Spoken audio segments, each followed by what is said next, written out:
Welcome back to another Toy Tuesday. I'm Talent, the X-centric collector, and today we're carrying on with the Juggernaut BAF wave, and today's episode we're going to be covering Havok. Let's get into it. Cerebro activate. Cerebro online. Please pull up the file for Havok 2016. Accessing file. Havok 2016. Havok. Alexander Alex Summers. First appearance. The X-Men number 54, March 1969. Created by Arnold Drake, writer, Don Heck, artist. Yeah, so Havok's had a very storied relationship with X teams in general.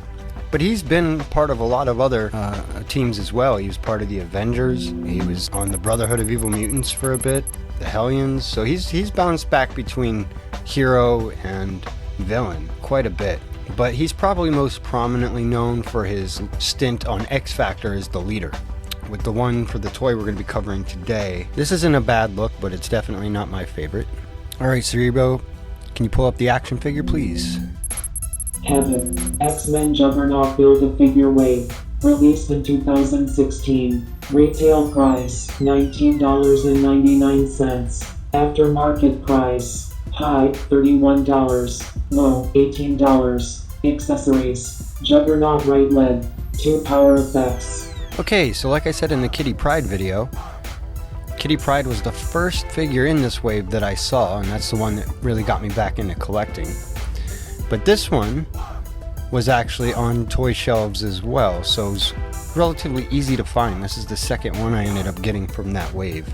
You know, it was a great figure for the time. It to be honest with you, still is actually pretty decent. Most of these figures from this wave in particular can still hold up on your shelf today. There are some updated versions. The more updated version of this guy has the protrusions on his head sticking out, and he's like a little skinnier. I actually prefer, like I said, I prefer this one to that, but yeah, that's it. Just a personal preference. You can see here the high market price at $31. That's shocking to me because I have never seen him going for that price. I paid retail. Again, it was still on toy shelves. He came with these little bubbly swirly power effects that come with a lot of people. They're alright. The newer one came with much cooler power effects that look more accurate to what he looks like when he's blasting in the comic books. And he also came with the Juggernaut right leg. So overall, I have to say, this is a solid figure. I definitely have no plans on retiring him anytime soon. Currently, I have him displayed in my Krakoa display. That's a kind of cheat display. All my figures who don't currently have a home, they go in my Krakoa display, and they all fit quite nicely. Alright, let's check out these powers and abilities. Powers and abilities. Cosmic energy absorption. Plasma beams. Gifted intellect. Skilled martial artist. Cosmic energy absorption, which he then transmutes into plasma beams. Having the powers that he does, his name is appropriate. He absorbs cosmic energy and then unleashes havoc. It's pretty awesome. He studied geophysical sciences. He's a gifted intellect. He is a skilled martial artist, and like most people who have trained with the X-Men, that means you've probably been in the danger room with Wolverine, and that's going to make you formidable. His cosmic energy absorption plasma beams are... This is odd. So Cyclops and Havok have fought many times, and when they use their powers on each other, nothing happens. I guess it's genetics, because as far as physics goes, that doesn't make any sense. But hey, it's comics, baby. And that's why we love them. Another thing about Havok's powers is, to me, it's very visually pleasing to see. The energy is literally coming out of him. He seems to focus it with his hands, but it's like emanating from his entire body. A cool side effect of his powers is he's immune to the adverse effects of most forms of radiation and heat. That's handy. And the suit he wore in the early days was also sort of a containment suit, and it was equipped with special sensors that helped measure and control his power output because he was becoming a danger to everyone around him. hence the name. Also, the fact that he is absorbing cosmic radiation and then transmuting it, he is able, through just thinking, he can actually use X-rays, gamma radiation, or even starlight and absorb that, then transmute it and blast plasma beams. Cerebro, if you could, please pull up the power grid. Accessing power grid. Analyzing subject. This is always my favorite part, trying to break this down. As I'm going to be saying over and over again to everybody, because I know how people get, especially when it starts getting into your favorite characters and you're looking at these power grids and you're like, I don't think that's what it is. I didn't make it up. I'm pulling this straight from my metal cards, or from the website marvelfandom.com. So you can check it out there. Some of them vary from the website to the cards, but when they do, I always just go with whatever the card says. They're normally pretty close or exact, but occasionally there will be something off and I resort to the cards. So let's break it down. We've got strength. He is at a 2, a normal human, which I do find a little odd. I figure he would at least be athletic, but no. In both my references here, he is at a 2, normal human strength. Intelligence, he is at a 3. So, like we said before, he is a very smart cookie. He studied geophysical sciences, and he's at a 3, so he's a straight A student. Not quite a world-class chess champion, but he is very smart, which probably helps in being the leader of a team. Gotta be smart.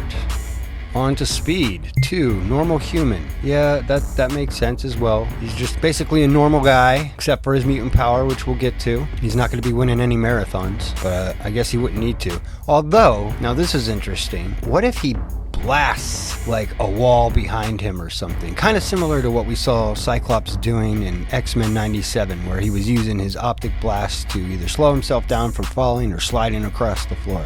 Maybe he could be faster that way, but I'd imagine that would be dangerous, letting out a huge plasma blast just to get yourself somewhere faster. Bad idea.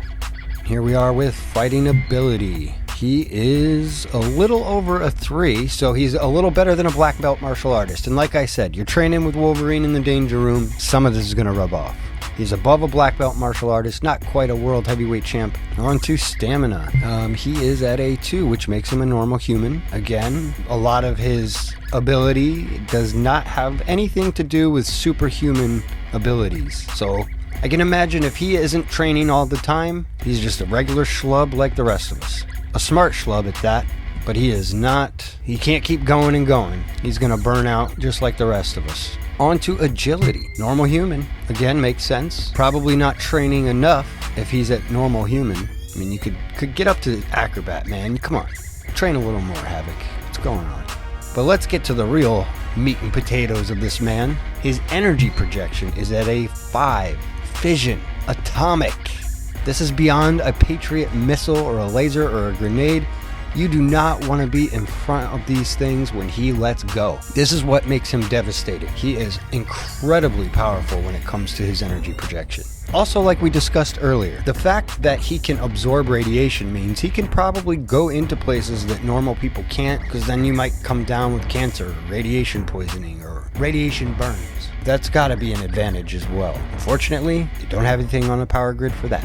Looking at this guy's stats here, this man is a powerhouse. If I were putting him on a team, it would be a wrecking crew. If we're going into like the Sentinel Factory or fighting out there in the cosmos against some super powerful being, Havok is the guy I want on my team for sure.